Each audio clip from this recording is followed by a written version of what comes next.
Avesso. Oferecimento.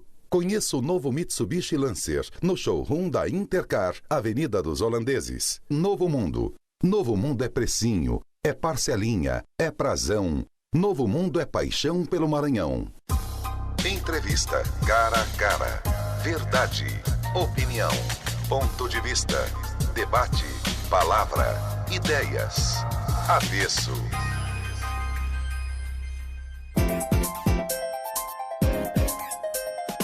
Senhoras, boa noite. Senhores, boa noite.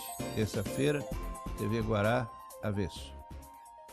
Hoje nós estamos com um cidadão maranhense que conseguiu fazer com que a instituição que administra, que gera, que é gestor, ganhasse uma visibilidade muito grande em São Luís, uma visibilidade que até então não tinha tanto. Nós conversaremos hoje com o doutor Mário Macieira. Boa noite, doutor. Boa noite, Américo. Boa noite aos telespectadores do Avesso. Veja bem, eu disse aqui na abertura do programa que a OAB, a OAB Maranhão, ela tinha uma atuação discreta na gestão desse conselho. Ela vem topo da mídia e tem tomado algumas atitudes que não sei se seriam próprias da instituição ou se seria de uma promotoria qualquer. Por exemplo, a OAB bateu de frente quando dos acréscimos do IPTU. Bateu de frente quando a Assembleia legislou em função de criação de novos municípios. Bateu de frente quando da tentativa de estatização da Fundação da Memória Republicana. A OAB está legitimada para isso, ou é uma precipitação, ou é uma atitude absolutamente lógica da instituição? Não, me parece que é uma atitude absolutamente lógica, Américo. Veja bem, a Constituição Federal, no artigo 103, inciso 7, e a Constituição do Estado também, legitimaram a Ordem dos Advogados do Brasil para propor as chamadas ações de inconstitucionalidade, para promover perante o Tribunal de Justiça, no caso de ofensa à Constituição do Estado, e perante o Supremo Tribunal Federal, no caso de ofensa à Constituição Federal, o chamado controle de constitucionalidade das leis. Tanto nos... Essa é a ADI? A chamada ADI ou ADC, Ação Declaratória de Constitucionalidade. Ou ainda o ADPF, a Ação de Descumprimento de Preceito Fundamental. Sim. A OAB tem legitimidade universal para propor essas ações ao lado do Ministério Público, né, ao lado, no caso da Constituição do Estado, do governador do Estado, da mesa da Assembleia Legislativa. A OAB está legitimada universalmente para propor essas ações. Em todos esses exemplos que você nos deu, do IPTU, da Fundação da Memória Republicana e da criação dos novos municípios, o Conselho da OAB considerou que as normas que veiculavam essas medidas governamentais, seja do município, seja do Estado, padeciam de algum vício de inconstitucionalidade. E aí decidiu-se pela propositura da ação de inconstitucionalidade. É uma legitimidade da OAB otorgada pela Constituição. Então, a gente tem feito esse serviço. A bem da verdade, justiça seja feita também na gestão passada, na gestão, por exemplo, do presidente Góes, a OAB fez ação de inconstitucionalidade contra a instituição da cobrança da taxa do lixo. Eu não sei se você se recorda. Então, essa é uma atuação que a OAB, tanto no plano nacional como no plano estadual, vem reiteradamente tendo. Essas ações, elas são eminentemente legais ou elas são determinadas por uma postura social, cívica, do cidadão? Eu acho que elas têm as duas faces, né? Ela é uma ação... O controle de constitucionalidade tem essa face política, no sentido mais elevado do termo, porque ela implica sempre num juízo a ser feito pelo Poder Judiciário sobre a supremacia da ordem constitucional em torno de decisões pontuais, seja do governo, seja do Poder Legislativo, não é? E isso sempre envolve um juízo que é jurídico, uma consideração, um julgamento que é jurídico, mas que não deixa também de ter uma dimensão política, cívica. O Conselho da OAB ele é bastante plural, ele é um conselho formado por 31 titulares e mais 16 suplentes, há diversos modos de pensar entre os conselheiros. Não chega a ser um PT, mas é...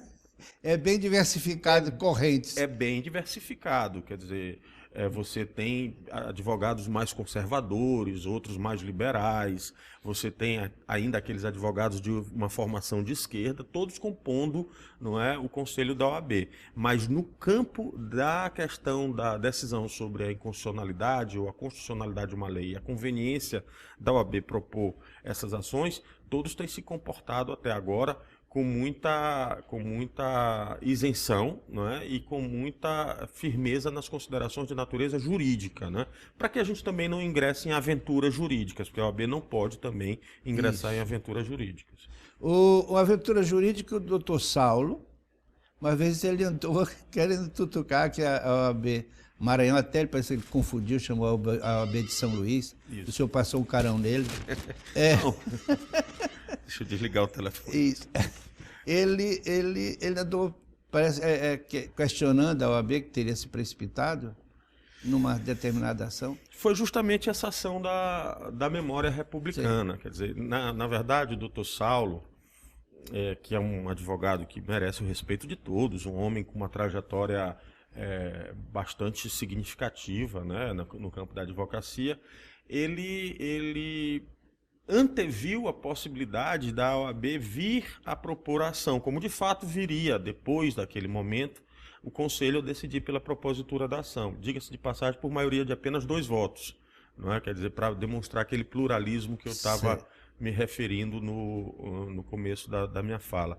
Quer dizer, ele vislumbrou essa possibilidade e, entendendo que a gente estava cometendo um grave erro jurídico, porque anunciava-se a propositura de uma ação de inconstitucionalidade perante o Tribunal de Justiça, e ele considerava que o tribunal competente para o julgamento daquela causa era o Supremo Tribunal Federal. Então, considerando que nós estávamos... E seria?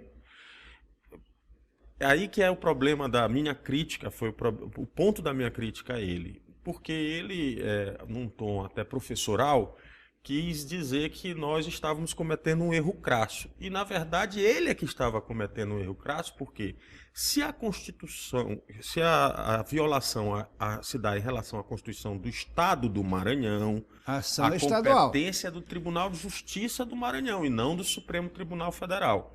Já se a alegação de violação se dá em relação à Constituição Federal, aí sim a competência é do Supremo Tribunal Federal.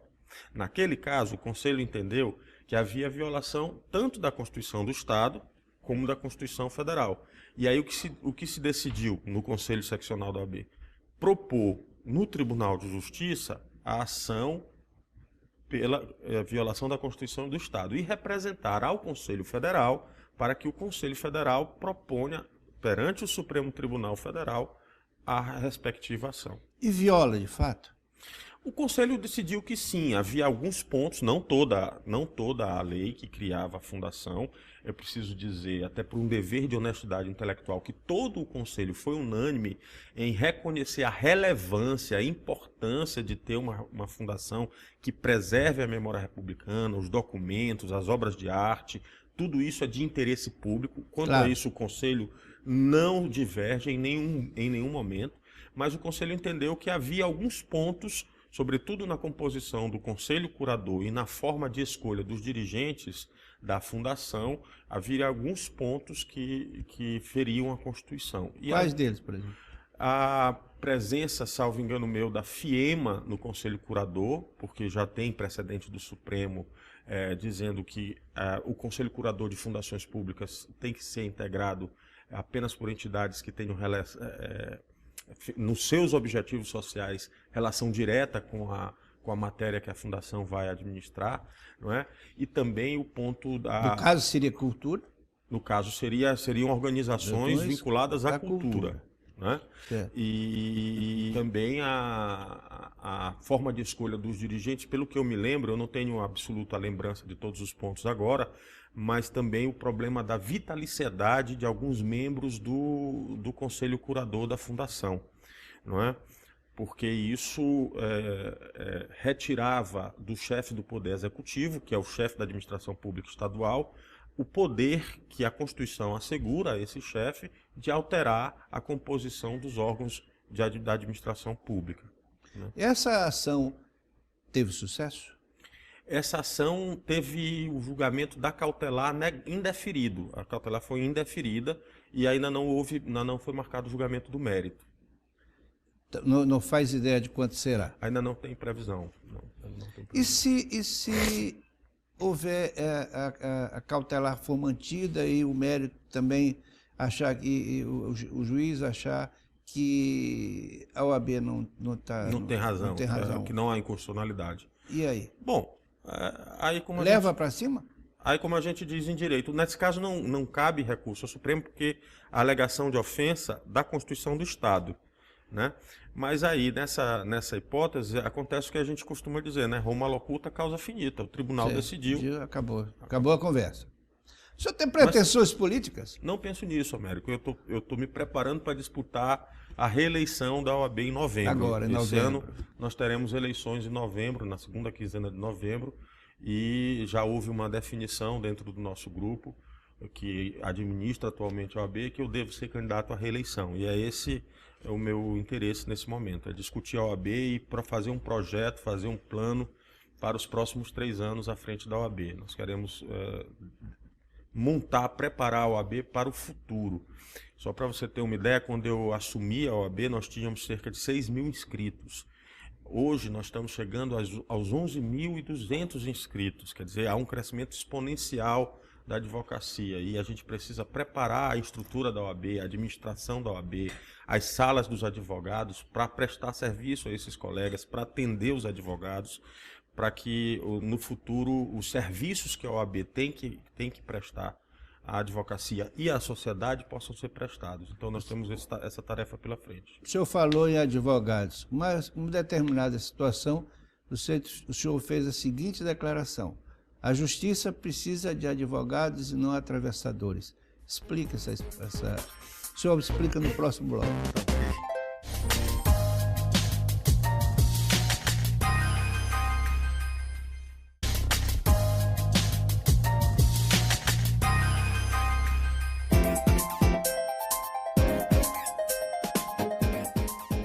Doutor Maceiro, eu perguntei sobre uma frase que o senhor teria dito que a justiça precisa de advogados e não atravessadores. Essa frase aparentemente agressiva, o senhor pode explicá-la? Então, a frase foi no contexto do lançamento de uma campanha contra o tráfico de influência no judiciário que foi lançada pela OAB Pernambuco. E eu achei a ideia correta e defendi que, no colégio de presidentes das seccionais da OAB, defendi que a campanha fosse nacionalizada. Porque, Américo, veja só, os telespectadores vão compreender isso, eu acredito que a advocacia é uma profissão de uma importância social muito, muito acentuada. Quer dizer, as pessoas nos procuram quando tem muitos problemas muito sérios em jogo. Às vezes a liberdade de uma pessoa depende da atuação do advogado. Às vezes o patrimônio construído ao longo de uma vida toda de trabalho depende do advogado. Às vezes a própria integridade de uma família, em questões de direito de família, depende da atuação do advogado. São valores que a sociedade reputa muito importantes. E a atuação profissional do advogado tem que ser uma atuação equilibrada e íntegra, ela não pode ser uma atuação desvirtuada. Eu tenho até dito muito isso. O que desvirtuaria essa? Desvirtuaria o advogado que não é transparente nas informações à sua clientela, o advogado que não presta contas dos valores recebidos em nome do seu cliente, que cobra honorários imoderadamente. São condutas que estão previstas no nosso Código de Ética. A OAB prevê isso. O Código de Ética tem prevê. como interferir? Tem. A gente tem as sanções disciplinares que vão da mera advertência até a exclusão. Do quadro da OAB? Até a exclusão do quadro da OAB.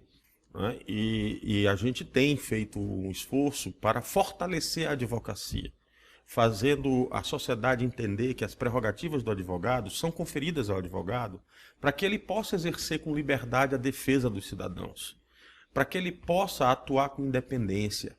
O ministro Celso de Mello tem uma frase fantástica, ele diz que o advogado, o exercício da advocacia, quando exercido sem indevidas restrições, se transforma numa importante arma de defesa da própria democracia, da importância das nossas prerrogativas. Ora, se eu defendo, se eu quero fortalecimento da classe, eu não posso admitir que alguns poucos colegas, com uma atuação, vamos dizer assim, que não é profissional de advocacia, que não fundamenta petições, que não formula seus pleitos perante o juiz, que não atua em audiências para a prova desse direito, mas que se limita a oferecer um tráfico de influência. Eu não posso admitir que isso seja advocacia, eu não concordo com isso. Muitas vezes esses atos, que não são apenas praticados por advogados, vem em prejuízo do próprio advogado que trabalhou na causa, que argumentou, que foi às audiências, que diligenciou nos cartórios.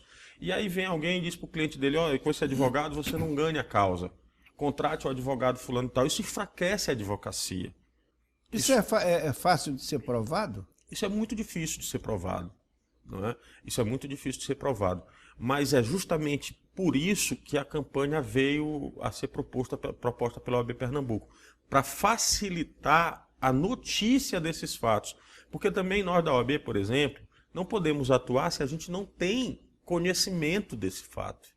Né? Só a conscientização da sociedade para saber qual é o verdadeiro papel do advogado pode levar a efetualmente combatermos essa prática. Daí a frase: a sociedade precisa entender que o trabalho do advogado é um trabalho profissional árduo. Ele não pode, ele consiste em escrever petições, em fazer diligências, em acompanhar audiências, e ele não é, de nenhuma maneira, semelhante a esse oferecimento de vantagens. Um atravessador da lei, seria isso?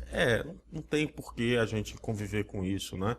Normalmente, eu ainda digo mais, meu caro Américo, a gente tem, nessas circunstâncias, muitas vezes, um prejuízo terrível ao cliente, porque aquela decisão obtida, vamos dizer assim, por meios heterodoxos, na primeira instância, é corrigida na segunda instância ou num tribunal superior.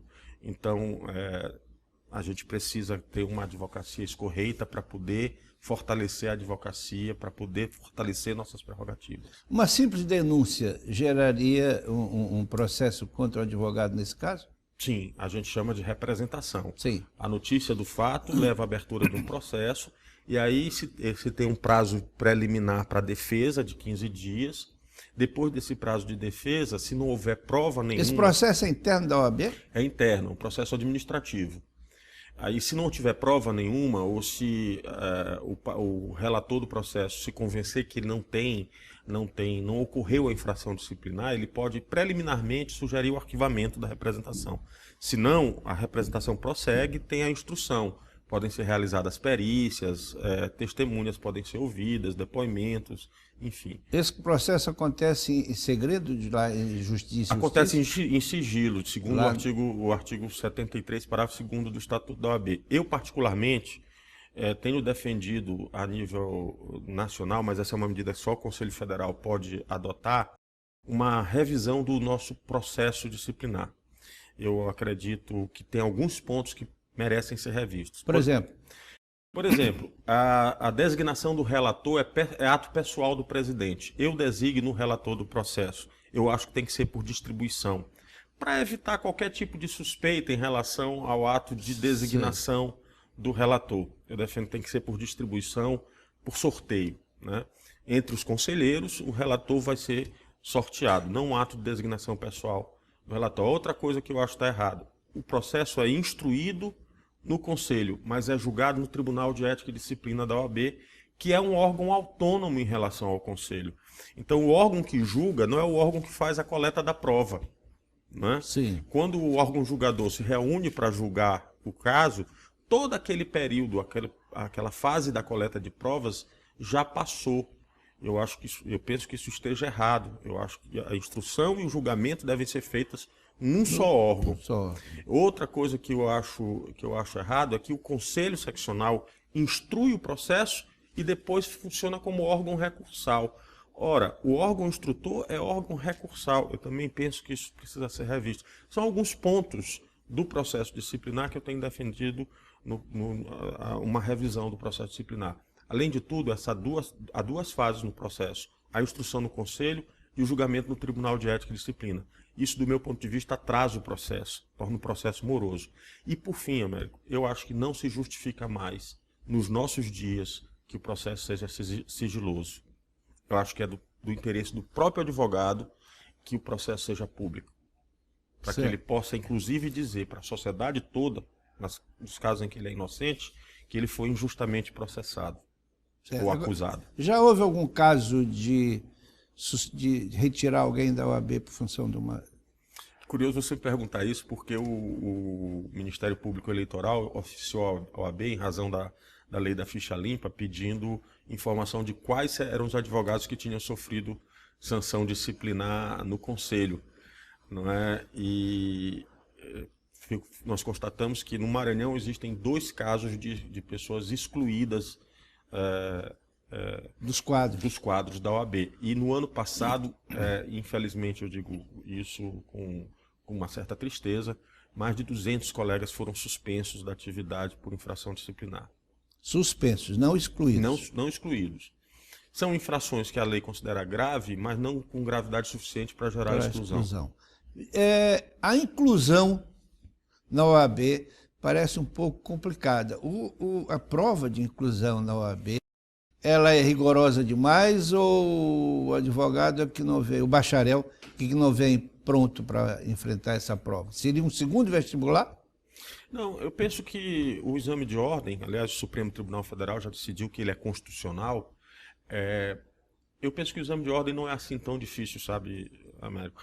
Nós temos dados que nos apontam, por exemplo, que certas universidades sempre têm um excelente desempenho no exame de ordem. E são normalmente as mesmas universidades que têm um bom desempenho no chamado ENAD, no Exame Nacional dos Estudantes do Se é ético dizer essas... Aqui no Maranhão nós temos 3 instituições que têm o chamado selo OAB Recomenda. A Universidade Federal do Maranhão, Campus de São Luís e Campus de Imperatriz, e a UNDB, a Universidade Dom Bosco. São essas 3 faculdades que têm tido os melhores desempenhos no exame de ordem. Essas faculdades sempre aprovam um contingente significativo de seus egressos.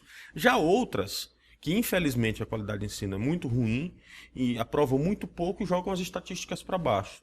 Agora, se você for comparar a estatística do exame de ordem, em média 25% de aprovação, você vai constatar, na comparação dessa estatística com os concursos para a magistratura ou para o Ministério Público, que o índice de reprovação naqueles concursos ainda é muito maior. A gente está falando aí de alguma coisa como 2, 3% de aprovação.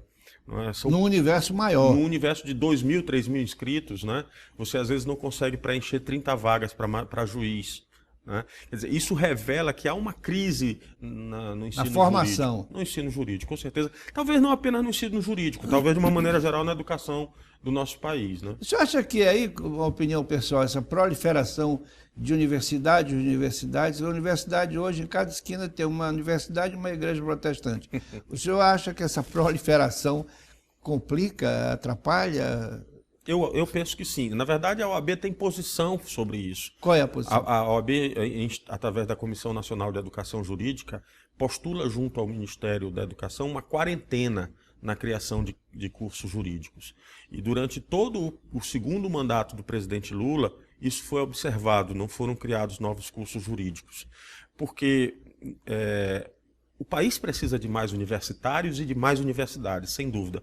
Mas não apenas do direito, precisa de engenheiros, o país precisa de enfermeiros, precisa de médicos, precisa de economistas.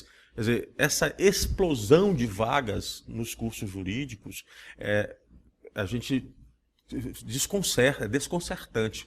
Para você ter uma ideia, a gente tem notícia da existência dos chamados cursos pré-matutinos. O pessoal chama de curso padaria. Ele funciona das 4 às 8 da manhã. Não é? E tem os chamados cursos pós-noturnos, que funcionam no horário das 11 até a 1h da manhã. Veja, bom, que tipo de desempenho vai ter um aluno que não dorme, ou um professor que não consegue dormir? Para descansar, para repousar, até para pensar, é preciso estar em condições físicas para pensar. Claro. O senhor é professor? Eu sou professor também. Como é que o senhor analisa o comportamento do aluno, o interesse do aluno? Ele está ali só para arranjar um diploma ou ele está realmente se preparando para exercer a profissão? O senhor responde no próximo bloco.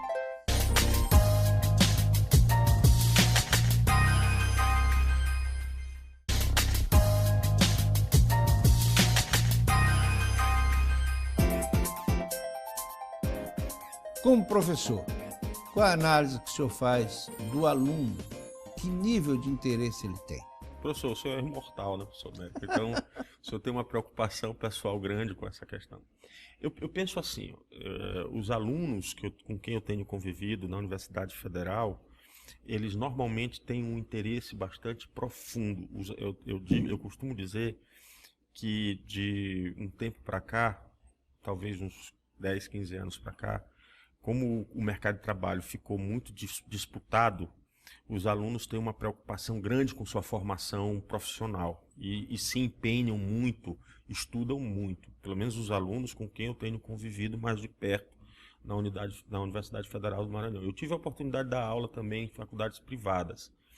Ali eu verifico que há, às vezes, uma flexibilidade muito grande nos critérios de acesso do estudante ao ensino superior. O que o senhor chama de flexibilidade de acesso? É o problema da seleção dos alunos que ingressam na universidade. Tem pessoas que não têm nível para estar na universidade.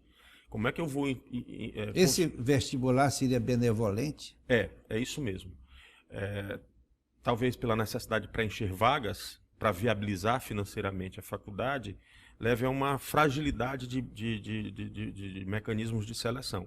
Então, como é que eu vou admitir que um aluno que está cursando Direito, numa prova de introdução ao estudo de Direito, que é a disciplina que eu ministro, diga que tudo que nos cerca é Direito, mas escreva cerca com S?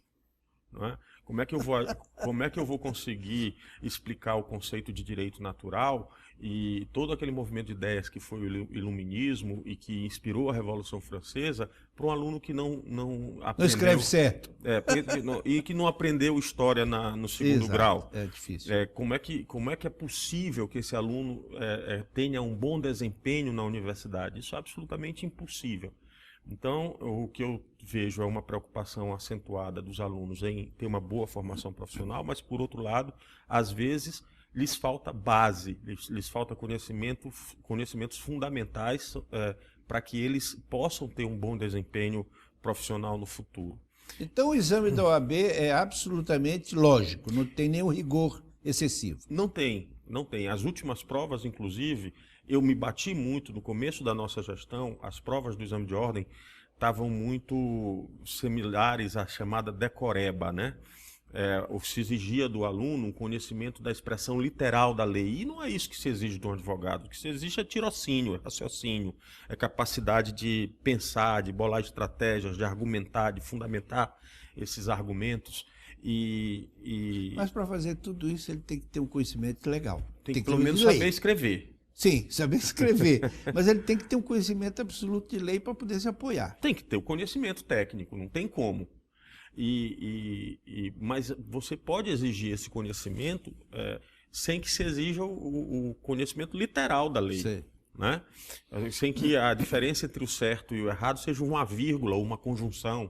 Não é? Então, a nossa prova foi melhorando. Não é? E hoje é uma prova que se assemelha muito mais às provas que realmente medem um conhecimento mais aprofundado do examinando. Eu acho que o exame de ordem é uma necessidade para a sociedade. Nós já temos mais de 700 mil advogados no Brasil. Nós só perdemos em quantidade de advogados para os Estados Unidos, que reconhecidamente é uma sociedade litigante, e para a Índia, que tem talvez o triplo da nossa população. Não é? O Brasil tem, portanto, talvez muito mais advogados do que precise ter. Não é? É preciso, então, que esses advogados estejam bem formados, que a sociedade possa, que o cidadão possa, ao contratar um advogado, ter um razoável grau de certeza que aquele advogado está preparado para lhe defender. Então, o senhor acha que o rigor, entre aspas, mas essa exigência dos exames da OAB devem permanecer? O presidente Offi, que é o presidente do Conselho Federal, recentemente disse que o exame de ordem tem que ser difícil, porque é no interesse da sociedade, porque realmente o advogado, como eu disse no começo, lida com bens fundamentais da pessoa, né? Lida com a dignidade, às vezes, do ser humano. Né? Tem a incumbência de veicular perante o Estado, seja através do judiciário, seja através da administração pública, e também diante de outros particulares na celebração de negócios jurídicos, o advogado tem essa incumbência, né? Mas são incumbências muito sérias, muito graves. Você é um apaixonado pela profissão. Sem dúvida Evidentemente, é um apaixonado pela profissão. O que você recomendaria para alguém que acabou de entrar no curso agora? Passou no vestibular, coisa fresquinho no curso. O que você recomendaria? Eu digo, com essa paixão toda que você tem. Eu digo para meus alunos, esqueça a falsa ideia de que o advogado tem que decorar leis. Essa é uma falsa ideia. Uma penada do legislador derruba uma biblioteca inteira. Sim. Né? Ele tem que entender o direito. E seus fundamentos, sobretudo. Seus fundamentos, sua história. Não é? Mas, doutor, às vezes aqui é o direito, aqui às vezes é a justiça e aqui às vezes é a lei. Às vezes eles se conflitam um pouco. Existe esse. É muito frequente, é muito comum nós estarmos diante de uma situação que, no nosso íntimo, no nosso sentimento, nós julgamos seja injusta, mas que é lícita. Como também é muito comum, nós estamos diante de situações que são imorais sob o julgamento da sociedade, da comunidade, mas são lícitas, são legais. Isso é da dinâmica do direito. O ser humano dentro desse processo. O advogado, antes de tudo, ele é um ser humano. Como é que fica esse comportamento? Como é que ele sofre essa pressão? O nosso estatuto diz que a gente tem que ter liberdade técnica para avaliar... O que é a liberdade técnica? É a liberdade de defender com argumentos próprios as teses necessárias para a defesa do nosso cliente. Sim. Mas a gente também tem a liberdade de escolha, né? Nós podemos, diante de uma situação que nos coloca dilemas éticos, escolher não aceitar a causa. Mas uma vez que nós aceitemos a causa, aí nós passamos a ter a obrigação de fazer a melhor defesa que nós pudermos fazer. Nós não podemos ser infiéis ao patrocínio da causa.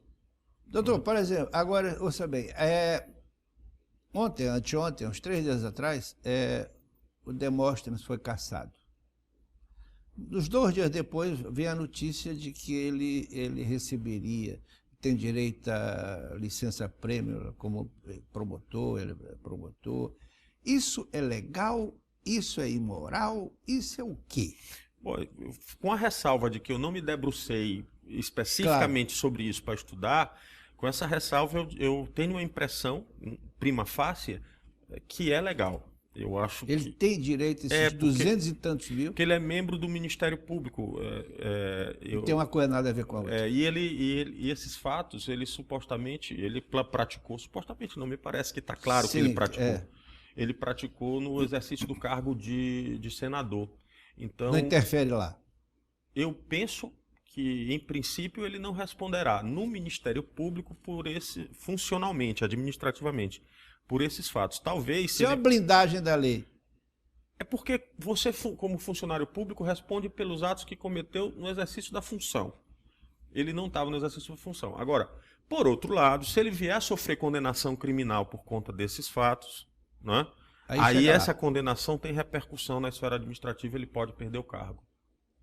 É uma daquelas situações que nos parece injusta, né? Como é que alguém que praticou tantas ilicitudes, que veio a ser cassado pelo Senado da República, o segundo senador em mais de 150 anos de história, né? Como é que essa pessoa continua tendo o direito de ser membro do Ministério Público e, nessa condição, por exemplo, ser titular de ação penal contra outros cidadãos? É uma situação estrábica, né? Algo contraditório. Essas contradições do direito, né, são desconcertantes, como eu disse, ainda agora eu usei esse adjetivo, né? Às vezes são desconcertantes, nos deixam perplexos, né? Mas são próprios dessa dinâmica. Por isso que eu digo, é preciso entender o direito de uma maneira mais profunda, né? Não ficar apenas na superficialidade da lei, porque a lei muda constantemente. Aí você me perguntou o que eu diria para os meus alunos, eu digo isso e digo mais. Digo para ler, e não apenas direito. Ler filosofia, ler literatura, ler poemas, faz bem para a alma e faz bem para a formação profissional também. É porque basta um deputado ter poder de argumentação, ele vai lá, legisla e muda tudo. Muda tudo. E também nós precisamos entender que nem sempre as mudanças da legislação implicam ou podem implicar numa mudança do direito, que é algo mais consistente e mais permanente do que a lei. Veja, por exemplo, então, a quantidade... esclarece isso para nós, para o telespectador, essa afirmação que o senhor fez, direito e legalidade. Não resta dúvida que a marca, vamos dizer assim, quando você pensa assim, o que é direito? Todo mundo tem logo em mente uma lei, um documento escrito que diz o que é permitido, o que é proibido e o que é obrigatório. Não é? Isso vamos dizer assim, a marca do direito. Mas a forma, talvez, mas o conteúdo é mais do que isso. Não é? Tem uma frase do professor Roberto Lira Filho que ele diz: a lei é o pacote, o direito é o presente que está dentro do pacote, não é? Então esse conteúdo, essa escolha ética envolvida na decisão do poder legislativo, a escolha de um valor que merece proteção legal, isso é que é o direito. Não é? O valor que merece uma proteção qualificada da lei. Né? Por que a gente proíbe o homicídio? Para proteger a vida. É a vida que é o direito. Não é? Tudo bem. Doutor, eu esperava uma entrevista lenta, mas surpreendentemente, não porque eu sei que o senhor é um homem inteligente, mas foi agradabilíssimo conversar sobre um assunto que às vezes parece áspero. Infelizmente, o nosso tempo esgotou. As câmaras são suas, pode ficar à vontade. Eu quero dizer que foi um prazer enorme estar aqui, um orgulho, uma honra para mim estar aqui na sua companhia e me colocar à disposição sempre que for conveniente e dizer que realmente eu sou apaixonado pela profissão e pelo direito. Sou realmente apaixonado, gosto muito de fazer o que faço e agradeço minha mãe porque eu queria ser sociólogo e ela me convenceu a ser advogado. Pronto, ótimo. Obrigado. E fique agora com o recado da Daniel.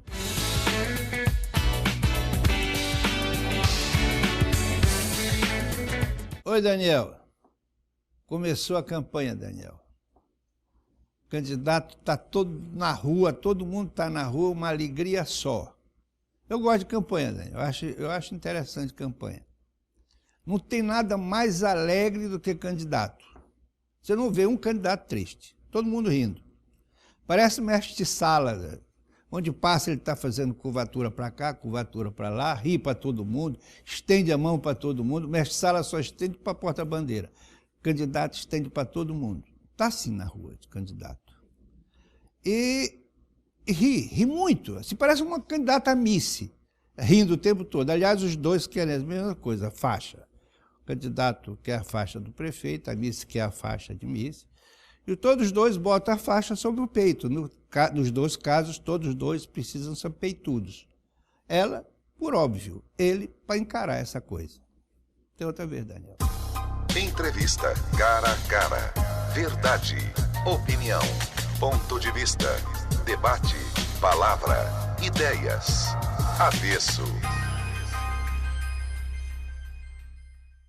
Avesso. Oferecimento... Conheça o novo Mitsubishi Lancer no showroom da Intercar, Avenida dos Holandeses. Novo Mundo. Novo Mundo é precinho, é parcelinha, é prazão. Novo Mundo é paixão pelo Maranhão.